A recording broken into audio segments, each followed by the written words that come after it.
Hello, welcome once again to the Turret of Pleasure. We're in the enchanted kingdom of Hermione. I am your host. I'm the Lord Chamberlain of the Enchanted Kingdom, Zipgun. Sitting here watching Swiss League hockey, keeping an eye on the lap of luxury through surveillance, and talking about things where not to start with certain artists. And I've already covered Mr. Beefheart. And another one that came to mind very quickly in talking with a different friend was Ornette Coleman. And Ornette Coleman, I think, very important. I think he's a big favorite of mine, along with Mr. Beefheart. An imperfect artist, as all the great ones are. And a lot of people, again, young people, they're like, well, I've heard Ornette's really good, but boy, there's a lot of stuff out there. Okay, Where do you start with Ornette? Well, the one I seem to see kind of foisted as the one over all the others is his album Free Jazz. Now, Free Jazz is a pretty, again, this is like in the Beefheart case. The Beefheart record was Trout Mask Replica, not an easy record to get into. Free Jazz is pretty thorny. Basically, I think it's a double quartet. And it seems to be, now there are themes and things here and there, but it's not, it's a really complicated Ornette Coleman record. And there's easy ones and there's complicated ones. And for me, much as I like it, I still don't love it. I mean, I like it. But I like his songs.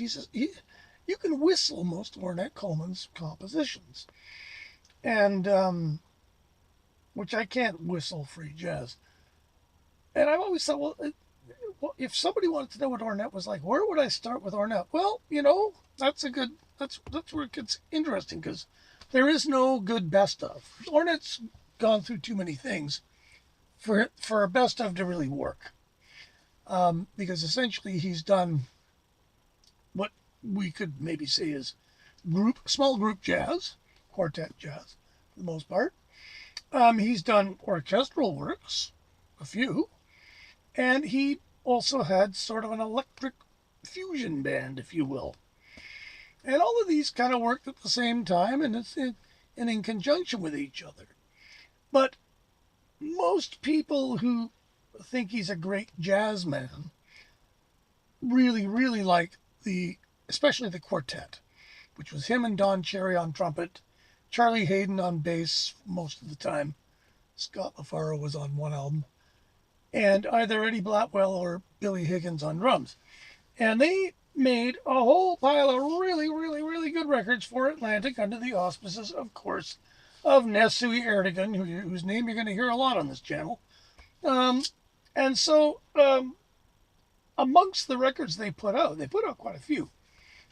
In the middle of all this was, indeed, Free Jazz. And Free Jazz was pretty free jazz. It was the first time jazz that free was, put out by a major label, So here we go. This is the box. If you're a nut, you want the box. 1961 Free Jazz came out. Now, they put on other records. What was that? September 61 was Free Jazz. This Is Our Music, which is the album before, I think is a great place to start with the quartet. And on this box set, there's a considerable number of outtakes of this session, which are amongst the best things in the box set.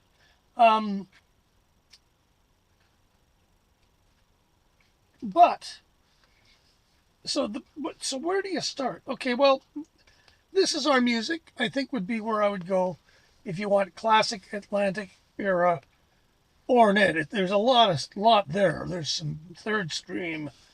There's one where he plays tenor. There's, like I say, a few ins and outs of people in the band. But This Is Our Music has the most tuneful, friendly, and kind of accessible Ornette while still being Ornette all the way. And Charlie Hayden all the way. And Eddie Blackwell all the way. So that was, if you're going to buy a single, and I think that one, they're all available now cheap as singles. So that's where you can go. Now that box I was just having there, that was expensive when I bought it, but now apparently it's about $30. And I'll tell you what, if you even start to like any of this stuff, just go buy the box. It's fantastic. But there's two others. Now there's no greatest hits, like I say.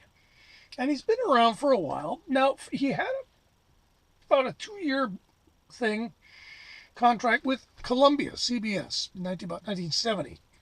So this is well after the Atlantic years, and he did actually, well, 2 records for them. One was The Skies of America, which was for the London Symphony Orchestra, and was pretty much a classical piece, which confused everybody. And then the other one was a record called Science Fiction. And Science Fiction, it was almost like you could tell it's my chance to be in the big time with CBS, and I'm pretty sure there was a budget. So he does a couple of songs with an East Indian pop singer, which are actually really cool. He does a couple of, he's got a new band with, what's his name? Bobby Bradford's in it. So it's sort of an updated quartet. Where am I here? Yeah, Ornette, Dewey Redman, Don Cherry, Bobby Bradford on trumpet. Jim Hall plays guitar on a couple of tracks. Charlie Hayden plays a wah-wah double bass at one point. And Eddie Blackwell, Billy Higgins on drums. Both of them on drums. So this is great, and it's all over the place. There's a guy who sings the blues very awkwardly while Ornette does like bassoon arrangements behind it. So these are great, and it's really listenable. You can really get into this record. There's one really weird free jazz part where somebody's reciting poetry and then there's a baby crying, which you might not return to. But other than that, most of this is prime old Ornette, prime quartet, like all the best guys with him. And he gets to go here and there and do some neat things. Ornette was always seeking, he's always trying to do something new. And so if you can find this for cheap, it was $20 usually, I'd say buy that. And then the other one, and I don't know how hard this is to find now, Verve put it out. Caravan of Dreams put this out originally. It was a double album. And this is if you can find this for reasonable, this is a great way to study the contrasts between Ornette's acoustic quartet and his primetime electric band, because many of the tracks on this are played by both of them. And this was a really great attempt for him to kind of show the world that whether it was his electric band or his acoustic band, it was all Ornette. This is a really good record. And the electric songs are kind of short and to the point. There's none of them extend their welcome. Like, there's two of them over 4 minutes. And there's a couple that are like 2 minutes 20, 2 minutes 28. So, in fact, they're all pretty short. The whole first album is quite short. He wanted to do a lot of songs, I think. And so it's all harmonic because it's his whole thing. Not a bad place to start. But don't go out and buy free jazz. Free jazz is not the place to go. And if you can, stick to a group record.